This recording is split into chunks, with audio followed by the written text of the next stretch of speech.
नमस्कार।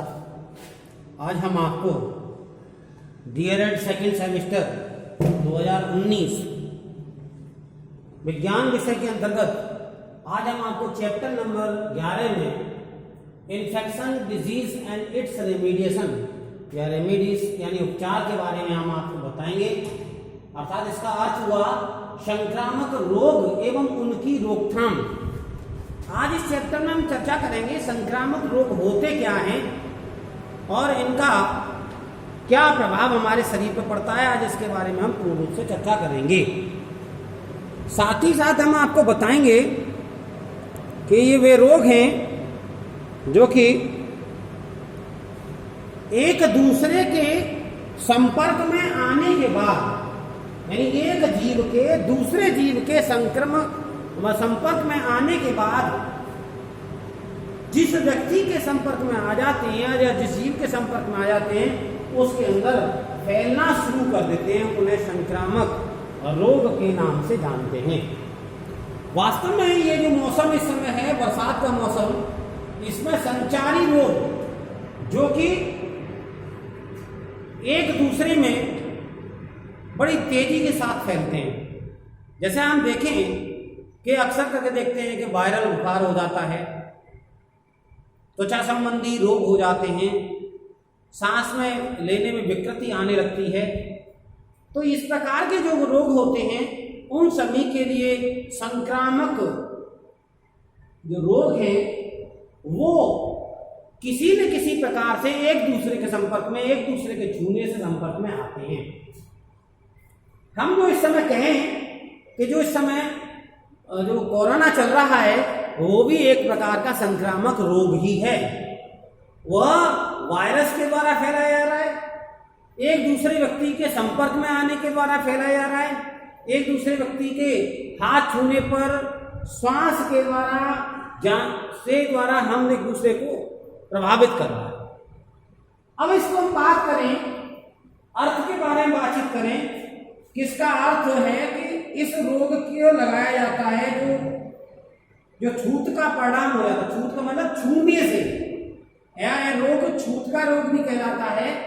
जो छूने से एक दूसरे में फैलता है। दूसरी ओर प्रत्यक्ष रूप से लग जाता है तो इसे संसर्ग रोग भी कहते हैं। यानी डायरेक्ट रूप से लग जाता है और संसर्ग कहते हैं। अप्रत्यक्ष रूप से यानी किसी दूसरे से में मिल जाता है तो अप्रत्यक्ष रूप से कह लीजिए कि रोग फैलता है ये, जिससे छूत संक्रामक जैसे वायु, जल, भोजन आदि के द्वारा ये रोग फैलता है। इनके हम सोर्स की बात करें तो सोर्स में मनुष्य के द्वारा फैलता है। एक मनुष्य से दूसरे मनुष्य के संपर्क में आ जाता है ये रोग। वायु के द्वारा एक मनुष्य से या एक जीव से दूसरे जीव को पहुंच जाता है।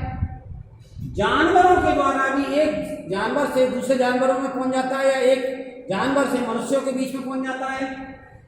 भोजन में भी जब इस प्रकार के जीवाणु मिल जाते हैं तो वो भी इसको भोजन के द्वारा भी एक व्यक्ति से दूसरे व्यक्ति में फैल जाता है। जल के द्वारा भी यह रोग एक व्यक्ति से दूसरे व्यक्ति में फैल जाता है। यानी जल भी इसके लिए संक्रमण फैलाने का एक सोर्स है। कीड़ों के द्वारा फैलता है और इन सभी में जो मुख्य है वो मनुष्य के द्वारा ही फैलाया जाने वाला एक प्रकार का यह रोग है। जो रोग मनुष्य के द्वारा फैलाए जाते हैं, जैसे मनुष्य को खांसी हुई, खांसी होने के बाद वह अपना बलगम जमीन पर थूक देता है।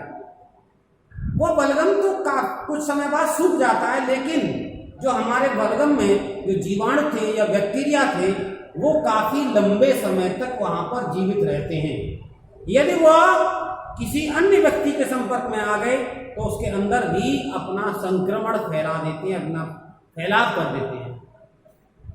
हम बात करते हैं जुकाम हो जाता है हमें, तो इस जुकाम में हम क्या करते हैं कि एक प्रकार से हमने अच्छी बोल दिया हमने, या हमने कर दिया छींक दिया, हमने रुमाल का सहारा नहीं लिया, अपनी बाजू का सहारा नहीं लिया, हाथ को हमने धोया नहीं, तो हमने जब छींका तो उस समय में जुकाम था, हमने छींक दिया। छींकने से क्या हुआ, वो वायु में इस प्रकार के जीवाणु फैल गए जो कि हमारे या हमारे साथियों को या हमारे रहने वाले पर्यावरण में रहने वाले जीवों को प्रभावित कर देते हैं, जीवों के अंदर फैलने लग जाते हैं। तो हम इसको बात करें, संक्रामक रोग का फैलाव त्वचा के द्वारा होता है, यानी दूसरे के छूने से, हाथ मिलाने से। वास्तव में जो प्राचीन परंपरा थी कि झुक करके प्रणाम करने की, बहुत अच्छी परंपरा थी। हम एक व्यक्ति से दूसरे व्यक्ति के संपर्क में नहीं आ रहे थे, हमें किसी का अभिवादन करना है तो हाथ नहीं मिलाते थे यूं करके। क्या करते थे हम उसको झुक करके प्रणाम करते थे, हम झुकते थे। झुकने का मतलब है मैं आपके समक्ष झुक रहा हूं। झुकने का मतलब मैं अपने आप को बड़ा न समझ के मैं छोटा समझ रहा हूं, मैं आपका अभिवादन करता हूं, मैं आपका आदर कर रहा हूं। तो ये झुक करके प्रणाम करने की परंपरा थी। लेकिन आज जो हम लोग कर रहे हैं वो हाथ मिलाना, एक प्रकार से ये वाहक है इस प्रकार के रोगों को फैलाने। कुछ रोग हमारे मक्खी के द्वारा भी फैलते हैं। ये मक्खी इस समय देखते हैं हम कि वो कीचड़ पे बैठी, मल पे बैठ जाती है, इस प्रकार के जीव होते हैं। वहित मल या खुले में शौच करने से भी मक्खी उस पर बैठती हैं और वहाँ से आई और हमारे भोजन पर या पानी पर बैठ गई तो वहाँ पर ही अपने बैक्टीरिया छोड़ देती हैं, या मिठाई में बैठ गई तो वहीं पर बैक्टीरिया छोड़ती हैं। जब वो बैक्टीरिया हमारे भोजन के साथ आ जाते हैं, भोजन के साथ आ जाते हैं तो हमारे शरीर में प्रवेश कर जाते हैं, और जैसे ही हमारे शरीर में प्रवेश करते हैं तो हमारे शरीर में रोग फैलाने के लिए जिम्मेदार हो जाते हैं। रोग फैलाने के लिए वो जिम्मेदार होते हैं, और ऐसे रोगों को हम संचारी रोग या संक्रामक रोग के नाम से जानते हैं। बात करेंगे स्रोत की। छूत के स्रोत कई प्रकार के हो सकते हैं, मनुष्य, वायु, जल, भोजन, पशु, कीड़े आदि। छूत का सबसे प्रमुख स्रोत मनुष्य ही होता है, यानी छूत अप्रत्यक्ष रूप से एक व्यक्ति से दूसरे व्यक्ति में लग जाता है। मनुष्य रोगवाहक के रूप में कार्य करने लगता है, संक्रामक रोगों को फैलाने का काम करता है। रोगवाहक, रोगों को वहन करने वाला, एक से दूसरे व्यक्ति में ले जाने वाला।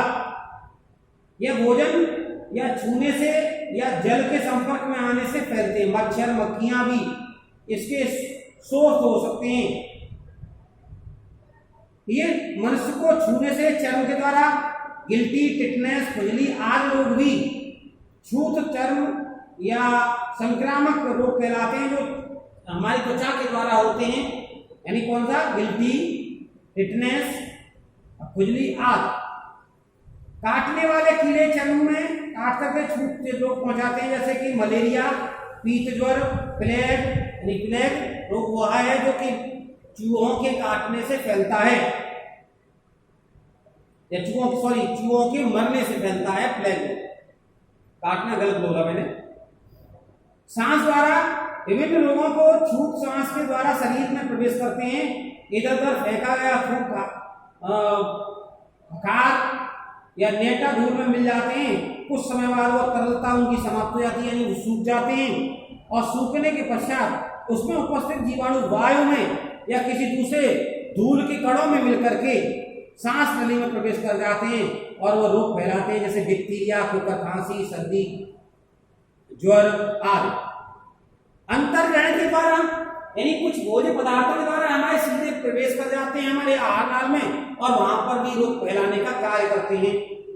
यानी पाचन नली के द्वारा भी शरीर में छूत का रोग जीवाणु पहुंचाते हैं। रोगग्रस्त भोजन या पेय पदार्थ और कीड़ों के माध्यम से रोगाणु शरीर में प्रवेश करते हैं। इस प्रकार से फैलने वाले संक्रामक रोगों में हैजा, पेचिस आदि प्रमुख कहलाते हैं।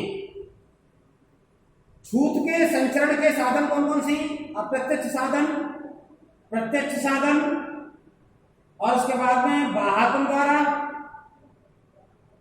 प्रत्यक्ष साधन में हम बात करें तो यह एक साधन में किसी के बीच के कोष्ठ व्यक्तियों द्वारा इनका हस्तक्षेप नहीं होता, यानी सीधे एक व्यक्ति से दूसरे व्यक्ति में पहुंच जाते हैं। प्रत्यक्ष की बात करें, प्रत्यक्ष यानी एक कोई व्यक्ति है, बी दूसरा व्यक्ति है, तो ये इससे सीधा, यानी यह रोग वाहक है, यानी इसके अंदर रोग फैला हुआ है। वो सीधा इसको संक्रमित कर देता है या रोग जनित कर देता है, तो ये प्रत्यक्ष साधन कहलाता है। अब क्या हुआ, इस व्यक्ति ने थूक दिया, यहां पर मक्खी बैठी, मक्खी, और मक्खी ने हमें इस व्यक्ति को सीधा इसको संक्रमित कर दिया। तो ये जो प्रक्रिया थी ये प्रत्यक्ष थी, और ये क्या है, अप्रत्यक्ष प्रक्रिया है।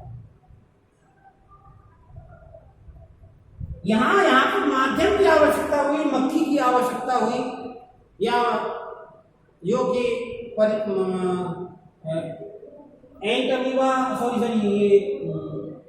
मलेरिया जो मादा एनाफिलिस के द्वारा फैलाया जाता है, प्लाज्मोडियम वाइवेक्स, वो भी एक दूसरे के द्वारा फैलाया जाता है, एक व्यक्ति से दूसरे व्यक्ति पहुंच जाता है। तो इस पर कुछ प्रकार के रोग हो जाते हैं। डेंगू रोग है, डेंगू रोग भी इसी तरीके से प्रत्यक्ष रूप से फैलता है।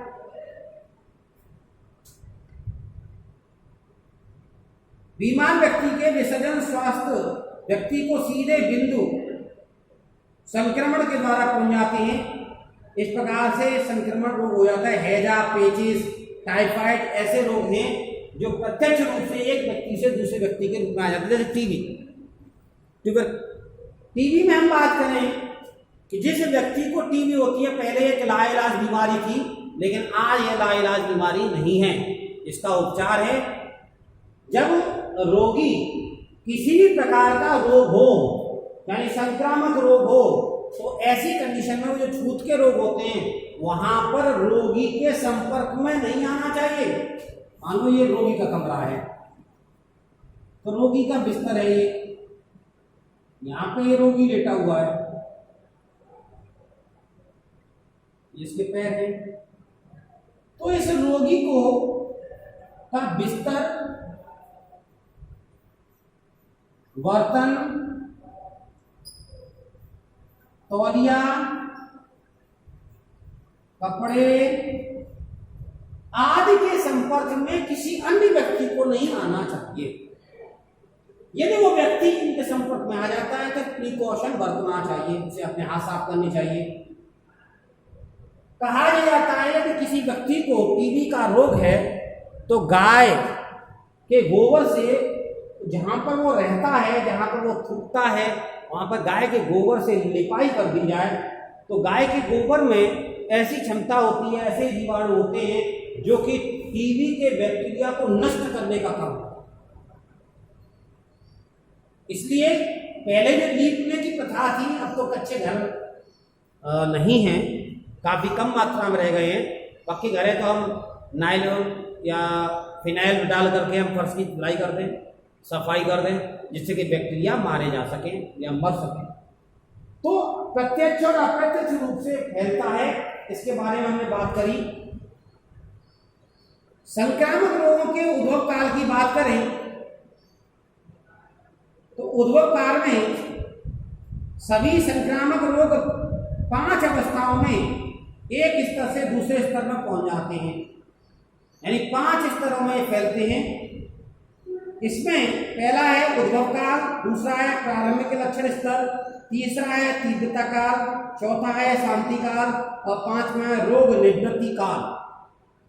उद्भव काल की बात करें तो ऐसे समय पर उस व्यक्ति को रोग लगने लगता है, यानी रोग फैलने लगता है, उसे उसका पैदावार होना शुरू हो जाती है।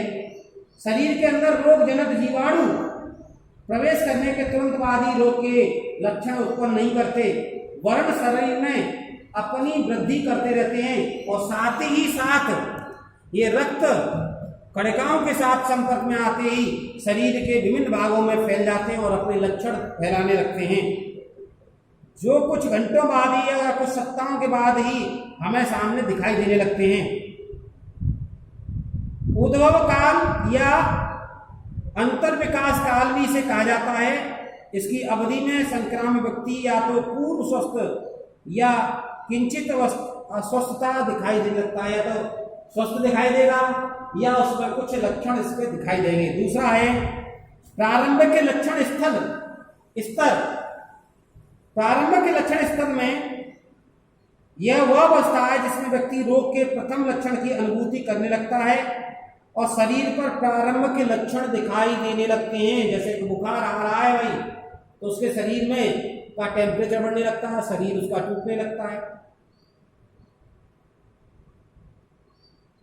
या उन रोगों के लक्षणों की अनुभूति होने लगती है। यह अवस्था उस समय पर दिखाई देती है जब एक व्यक्ति से दूसरे व्यक्ति में रोग के लक्षण पूर्णतः स्पष्ट न हो सके हों। इस अवस्था में कभी कभी आक्रामक काल भी हो सकता है, यानी आक्रामक रूप से एक दूसरे पर अटैक करने वाला काल भी हो सकता है। तीसरी स्टेज है तीव्रता काल। यह वह स्तर है जिसमें संक्रामक रोग के लक्षणों में तीव्रता आ जाती है। इस काल को रोग शिखर काल भी कहते हैं। इसमें रोग अपनी चरम सीमा पर फैल जाता है। शांति काल, इस अवस्था में रोग की तीव्रता में कमी आ जाती है और रोगी को आराम की अनुभूति होने लगती है। रोग निवृत्ति काल, इस काल में अवस्था में रोगी आक्रामक हो तथा उनके जीव विष या पूर्णतः समाप्त हो जाता है या उन रोग के जीवाणुओं पर विजय प्राप्त कर लेता है। परंतु इसमें थकावट, तंतुओं के नष्ट हो जाने, कमजोर हो जाने, इसलिए से ताजी हवा, भोजन, टॉनिक, व्यायाम आदि समय पर देनी चाहिए। जब तक देनी चाहिए जब तक वो पूर्ण स्वस्थ न हो जाए। तो संक्रामक रोग मक्खियों के द्वारा, मच्छरों के द्वारा, एक दूसरे व्यक्ति के द्वारा, श्वसन के द्वारा, त्वचा के द्वारा एक दूसरे में फैल जाते हैं। आज हम इनमें कुछ लक्षणों के बारे में बात करेंगे, जैसे कि मलेरिया। मलेरिया के बारे में चर्चा करते हैं हम।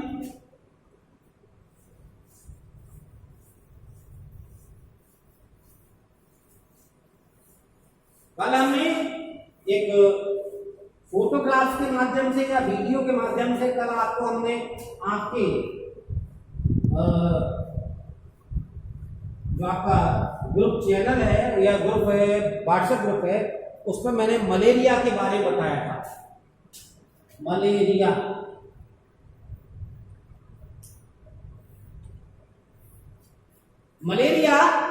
मादा एनाफिलीज के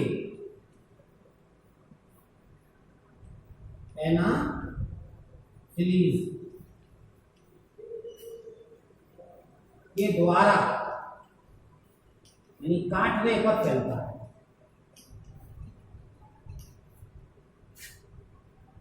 है,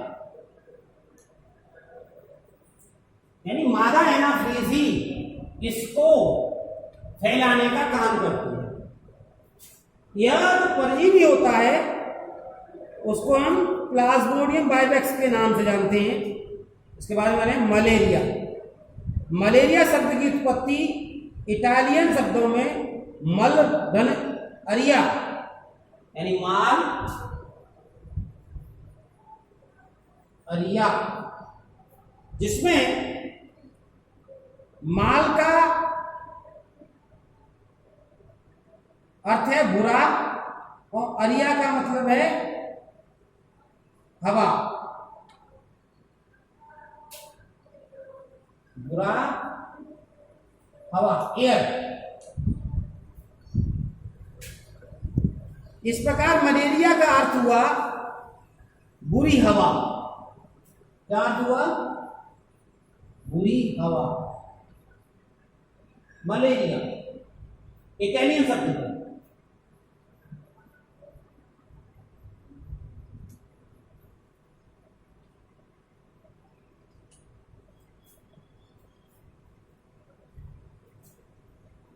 मलेरिया प्राचीन काल से प्रचलित 442 ईसा पूर्व में हिप्पोक्रेट्स इसका वर्णन कर चुके हैं। हिप्पोक्रेट्स ने भी इसका वर्णन किया। इस बीमारी के परिणाम स्वरूप बहुत से सम्राटों का पतन हो गया या साम्राज्यों का पतन हो गया। भारत में भी इस बीमारी का बुरा प्रभाव या बड़ी हानि दिखाई देने लगी। इसके फलस्वरूप लाखों व्यक्तियों को अपने जीवन से हाथ धोना पड़ा। साथ ही साथ इसमें लोगों के कार्य क्षमता में कमी आने लगी, इसलिए फलस्वरूप प्रजातियों का भी हिरासमेंट होने लगा। सन 1903 में मलेरिया एक महामारी ने अकेले भारत में 3 लाख लोगों की जान ले ली। सन 1935 में पुनः भारत में कई करोड़ व्यक्ति मलेरिया के शिकार हुए। सन 1947 में 7.5 करोड़ 7.5 करोड़ व्यक्ति भी इसके शिकार बने। इसके बाद भारत में कर्णधारों ने मलेरिया को नियंत्रित करने के लिए कदम उठाए, यानी कर्णधार डॉक्टरों ने, उनके व्यक्तियों ने। इसमें आशातीत सफलता प्राप्त हुई। सफलता के प्रोत्साहन से सन 1958 में इस कार्यक्रम को राष्ट्रीय मलेरिया उन्मूलन कार्यक्रम के नाम से भी जाना जाने लगा, जो अब तक हमारे यहाँ चालू है। भारत में मलेरिया के जो क्षेत्र हैं, छोटा नागपुर, सांथल परगना, दरभंगा, मधुबनी, मुजफ्फरनगर, नेपाल की तराई, बेतिया आदि, इन क्षेत्रों में मलेरिया उच्च स्तर पर फैलता है। पंजाब, मद्रास, हिमाचल प्रदेश आदि क्षेत्रों में मलेरिया का प्रकोप कम रहता है। अर्थात जहां पर पानी इकट्ठा रहता है, काफी लंबे समय तक पानी इकट्ठा रहता है, वहां पर मलेरिया यानी प्लाज्मोडियम बाइवैक्स का लार्वा भी पाया जाता है, मच्छर पाए जाते हैं। जहाँ मच्छर पानी में इकट्ठे हो जाते हैं और इकट्ठे होने के बाद अपने लार्वा को छोड़ देते हैं, इससे उसकी संतति बनने लगती है। तभी बताया जाता है, प्रिकॉशन में बात करते हैं। प्रिकॉशन में क्या करें? घरों में पानी इकट्ठा न होने दें, पानी का इकट्ठा न होने दें, एकत्रित न होने दें।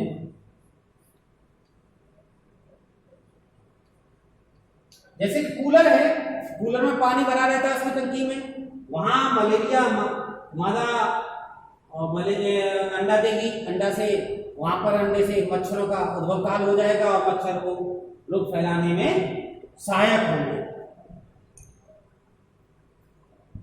प्लाज्मोडियम मलेरिया में उद्भव काल का दिन प्लाज्मोडियम फाल्सीफेरम में 12 दिन, प्लाज्मोडियम बाइवैक्स में 14 दिन। इस काल उस दिन से प्रारंभ होता है जब मादा एनाफिली मनुष्य को काटता है और तो तब तक रहता है जब तक कि उसके लक्षण दिखाई स्पष्ट नहीं हो जाते। लक्षण क्या है? मलेरिया में ज्वर अचानक आ जाता है, यानी रोगी को बुखार आने लगता है, उसको बेचैनी बहुत होती है। इस रोग की प्रमुख अवस्थाएं ठंड की अवस्था होना, ज्वर की अवस्था होना, पसीने की अवस्था होना और ज्वर मुक्तता, यानी ठंड लगने लगती है। लक्षणों की हम बात करें,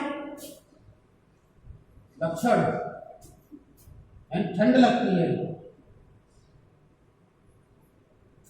यानी कब कब की चलती है उसको, कब कभी, यानी जाड़ा आ जाता है।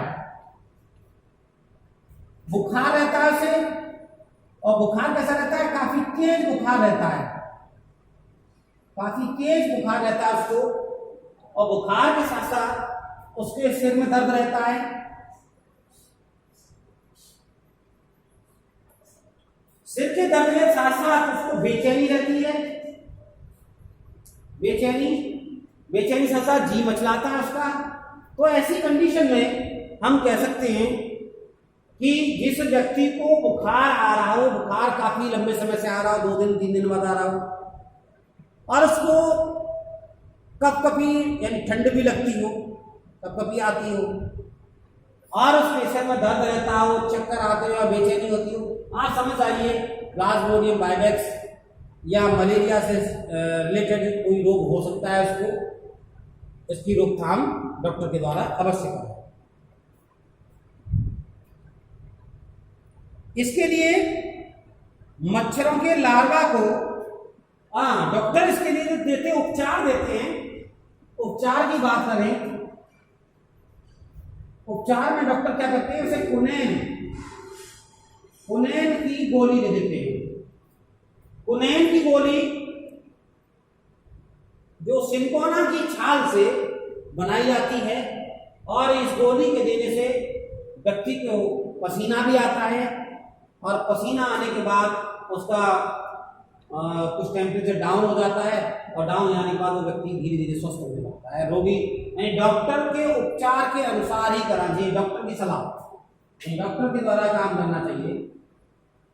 डॉक्टर की सलाह द्वारा उपचार कराना चाहिए। हम इसको रोकथाम कैसे करें इसके लिए, तो रोकथाम की बात करने के लिए हमने बताया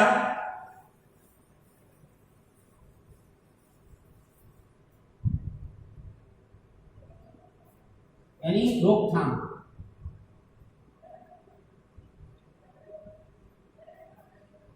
रोकथाम में बात करेंगे पानी का स्टोर न होने में, नहीं होने में,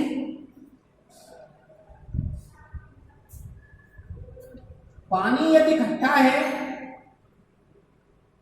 छिड़काव कराने,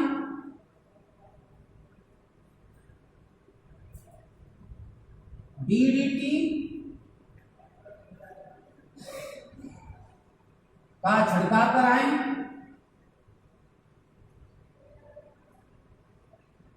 डीडीटी का छिड़काव कराने के बाद में लार्वा को नष्ट कराएं,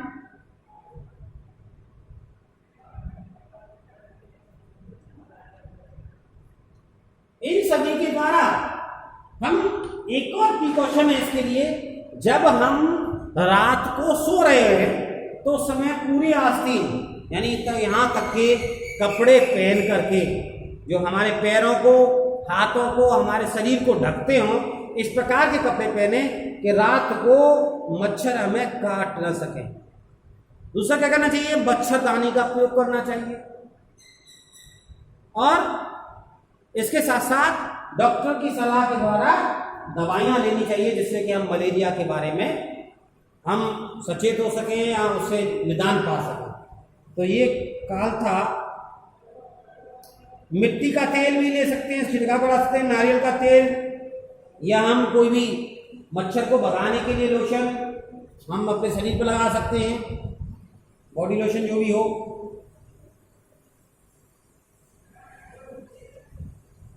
यही सब थे, और इसकी अधिक जानकारी के लिए आप इसके बारे में पढ़ सकते हैं। आगे की जानकारी हम अन्य वीडियो के माध्यम से आपको देंगे। तब तक के लिए नमस्कार और धन्यवाद।